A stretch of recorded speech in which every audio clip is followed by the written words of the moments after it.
Time now for your forewarned weather with Cedric Haynes.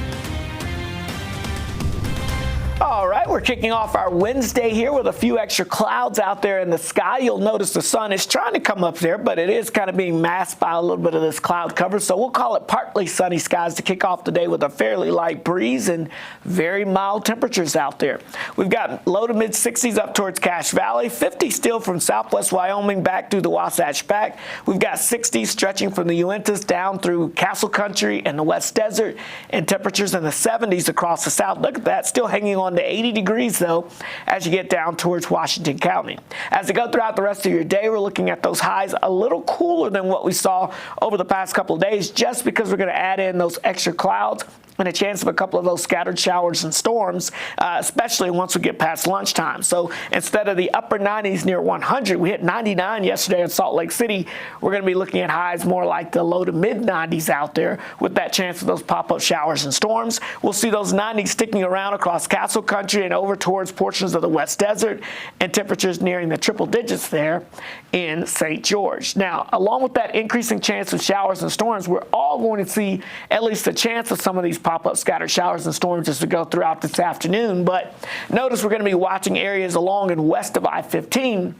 That's where we may have the highest chance of seeing a strong storm or two developing there. That's why we got a level 1 out of 5 risk for maybe a strong to severe storm. The main threat with that would be some damaging winds, mainly because the gusty winds coming in from those thunderstorms that build up quickly during the afternoon, but then they collapse. And when they collapse, they send out that rush of wind, and that could be a little bit on the gusty side. So we'll watch that along with watching the lightning threat here. So areas shaded in this tannish color on the map here, which is most of the Beehive State, we'll have the chance of seeing what we call dry lightning today. And that just basically means that you can sort of see some lightning from the thunderstorm that doesn't have a lot of rain with it.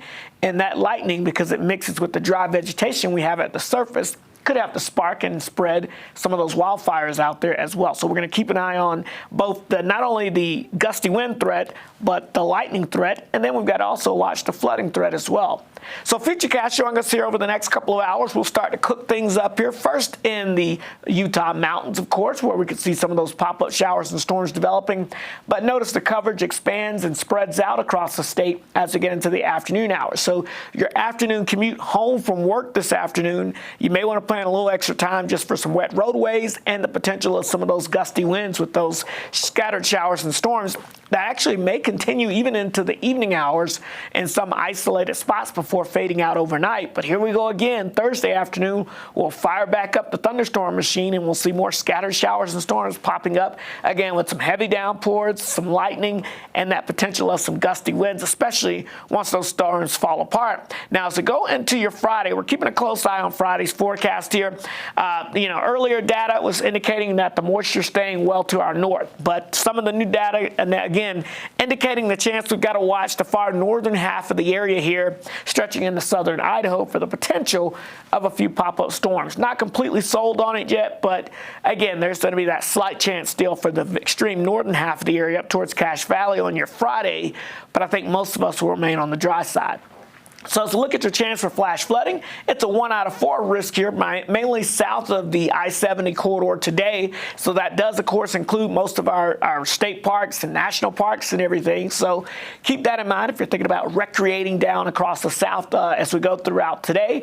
And we've got that forecast for probable flash flooding, though, for places like Capitol Reef, Grand Staircase, the Red Cliffs, and Zion. So those are kind of the main areas of concern as we go into this afternoon. Otherwise, as we get towards the 4th of July, we've got improving weather conditions with, again, just that slight chance of some rain or storm activity for northern Utah up towards Cache Valley and southern Idaho and southwest Wyoming. Here's your forecast in St. George. 100 degrees today with those isolated thunderstorm chances. Then we dry it out, though, as we head towards the holiday weekend. The Wasatch Front, the 90s, followed by hot and dry weather for the most part as we head into the weekend.